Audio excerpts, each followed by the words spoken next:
नाज़रीन, general retired Qamar Javed Bajwa ने मौजूदा army chief general Asim Munir को भी न बख्शा। क्या खेल खेला गया, अंदर खाते क्या कहानियां चलती रहीं। जनरल फैज़ हमीद की शहबाज शरीफ से मुलाकात में धमकी किसको दी गई, और क्या जनरल बाजवा के साथ साथ जनरल रिटायर्ड फैज़ हमीद भी इमरान खान और सब के साथ डबल गेम कर रहे थे। इल्ज़ामात के नए किस्त जारी हो चुकी और इस किस्त के मंदरजात भी आपके सामने रखने हैं और इसका तफसीली पोस्टमार्टम करना है, क्योंकि ये चीज़ें बड़ी अहम हैं। इनको हर एंगल से देखकर समझना ज़रूरी हो चुका है। नाज़रीन इकराम, इस वक्त जो सूरत-ए-हाल बन चुकी है और इस सूरत-ए-हाल के अंदर एक जानब तो साबिका फ़ौजी लीडरशिप जनरल कमर जावेद बाजवा, इन पर बहुत से सवालात उठ रहे हैं, बहुत से उंगलियां उठ रही हैं, इनकी जानब से बहुत से दावे सामने आ रहे हैं, बहुत से सहाफ़ी इनके करीबी ज़राए को कोट कर रहे हैं, इमरान खान पर चार्जशीट पेश कर रहे हैं। लेकिन जनरल बाजवा रिटायर नहीं हुए, जनरल फैज़ भी हो चुके हैं।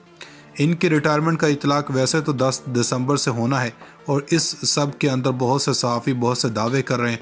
हामिद मीर एक बहुत ही, अगर कहा जाए कि अपोजिशन इमरान खान के ख़िलाफ़ हैं, वो वफाक में हुकूमत यानी PDM के साथ बहुत करीबी ताल्लुकात भी हैं, बहुत अंदर तक की खबरें रखते हैं और वो जो दावे करते हैं और वोट ऑफ नो कॉन्फिडेंस में वो इनके साथ होते थे।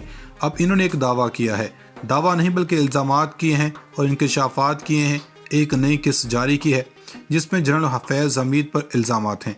जनरल बाजवा ने जनरल आसिम के साथ किस तरह वारदात करने की कोशिश की, इन सारी चीज़ों को पहले आपके सामने रख देते हैं। सबसे पहले इमरान खान और जनरल बाजवा की लड़ाई कब शुरू हुई। बाजवा ने इमरान खान के साथ चलने की भरपूर कोशिश की। बाजवा ने कहा कि असद उमर को वज़ारत ख़जाना से हटाकर हफीज़ शेख को ले आओ। जब उस्मान बुज़ार की बात आई तो खान नहीं माने, सारी बात यहीं से बिगड़ी।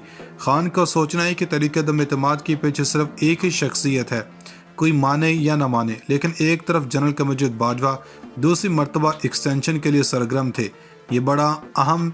दूसरी तरफ एक साहब मुस्लिम लीग नून और पीपल्स पार्टी की क़यादत को यकीन दिला रहे थे कि अगर इन्हें आर्मी चीफ बना दिया गया तो वे इमरान खान को नीस्त व नाबूद कर देंगे। इनका फैज़ गैर मशरूत होगा, जो फैज़ होगा इमरान खान को तबाह कर देगा। वो साहब पीपल्स पार्टी और नून लीग को ये गारंटियाँ दे रहे थे। न जाने बाजवा और फैज़ मिलकर खेल रहे थे या एक दूसरे को धोखा दे रहे थे। GHQ से नाम भिजवाने की असम्बली की तारीख सोच समझ कर दी गई। जनरल फैज़ की 2018 में जनरल फैज़ की मुलाकात के बारे में भी कहा।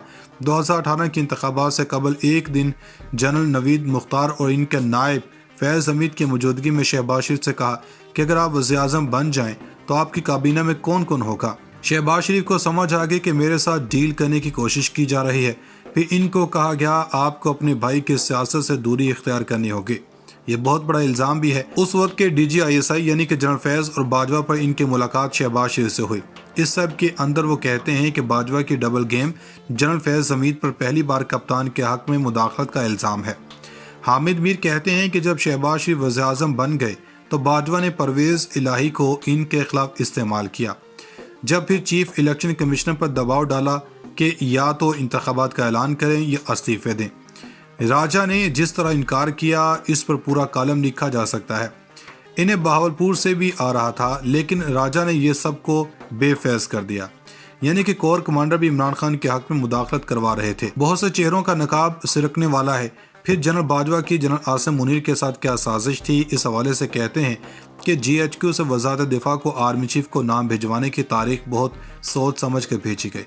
आखिरकार जब समरी भेजी गई तो ख्याल किया गया कि अगर वज़ीर-ए-आज़म ने इस समरी पर दस्तखत कर दिए तो इमरान खान आरिफ अलवी को इस समरी पर दस्तखत से रोक देंगे।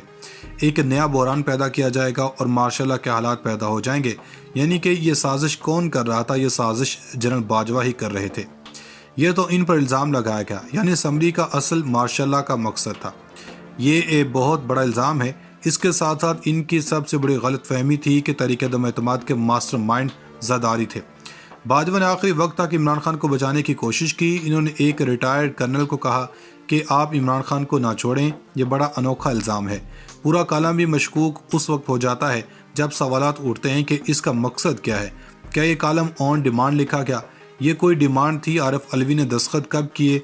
जैसे सदर ने इमरान खान को चूना लगा दिया। इमरान खान मार्शल से डर गए थे। फवाद चौधरी ने कहा था कि इमरान खान ने मार्शल को अवॉइड किया है। अब हामिद मीर कह रहे हैं कि सदर ममलकत घर से साइन करके जमान पार्क गए थे।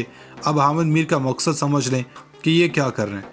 پھر انہوں نے کہا کہ وہ مارشل لا کے لیے تیار تھے، پھانسی پر لٹکانے والوں کے لیے پلان تیار تھا، لسٹیں تیار تھیں، باجوہ کشمیر پر بہت بڑا فیصلہ لینا چاہتے تھے۔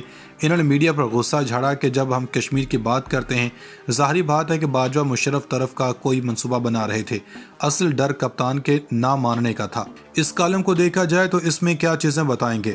ایک پی ڈی ایم کو کلین چٹ دلوائی گئی، زرداری کو بہترین کھلاڑی کہا گیا، جنرل باجوہ خان کے حق میں تھے، فیض حمید ڈبل گیم کر رہے تھے، سارے برے تھے، جنرل فیض بھی برے تھے، عمران خان جنرل باجوہ پر پھر کس طرح تنقید کر رہے ہیں، یہ بات ہضم نہیں ہو رہی۔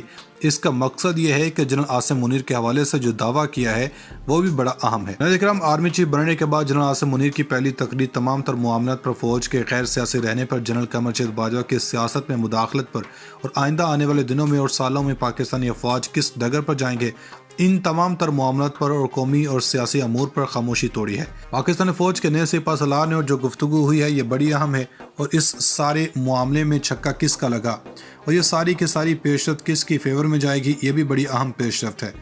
ناظرین اکرام، اس وقت پاکستان میں ایک جانب تو سیاسی کھیل دلچسپ لیکن خطرناک مرحلے میں داخل ہو گیا، وہیں دوسری جانب سب کی نگاہیں فوج پر ہیں۔ عاصم منیر نئے سپہ سالار اور نئی اسٹیبلشمنٹ اور جی ایچ کیو کی نئی پالیسیوں پر امیدیں ہیں۔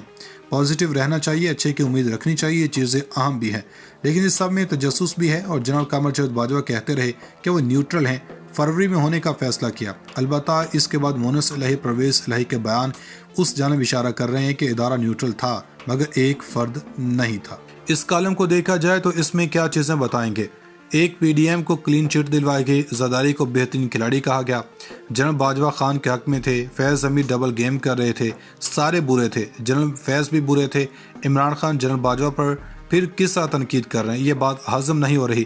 اس کا مقصد یہ ہے کہ جنرل عاصم منیر کے حوالے سے جو دعویٰ کیا ہے وہ بھی بڑا اہم ہے۔ ناظرین اکرام، آرمی چیف بننے کے بعد جنرل عاصم منیر کی پہلی تقریر تمام تر معاملات پر فوج کے غیر سیاسی رہنے پر، جنرل قمر چند باجوہ کی سیاست میں مداخلت پر اور آئندہ آنے والے دنوں میں اور سالوں میں پاکستانی افواج کس ڈگر پر جائیں گے، ان تمام تر معاملات پر اور قومی اور سیاسی امور پر خاموشی توڑی ہے۔ پاکستانی فوج کے نئے سپہ سالار نے اور جو گفتگو ہوئی ہے یہ بڑی اہم ہے، اور اس سارے معاملے میں چھکا کس کا لگا اور یہ ساری کی ساری پیشرفت کس کی فیور میں جائے گی، یہ بھی بڑی اہم پیشرفت ہے۔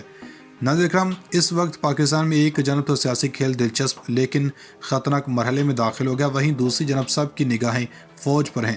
عاصم منیر نئے سپہ سالار اور نئی اسٹیبلشمنٹ اور جی ایچ کیو کی نئی پالیسیوں پر امیدیں ہیں۔ پازیٹیو رہنا چاہیے، اچھے کی امید رکھنی چاہیے، یہ چیزیں اہم بھی ہیں، لیکن اس سب میں تجسس بھی ہے، اور جنرل قمر چند باجوہ کہتے رہے کہ وہ نیوٹرل ہیں، فروری میں ہونے کا فیصلہ کیا۔ البتہ اس کے بعد مونس الہی پرویز الہی کے بیان اس جانب اشارہ کر رہے ہیں کہ ادارہ نیوٹرل تھا مگر ایک فرد نہیں تھا۔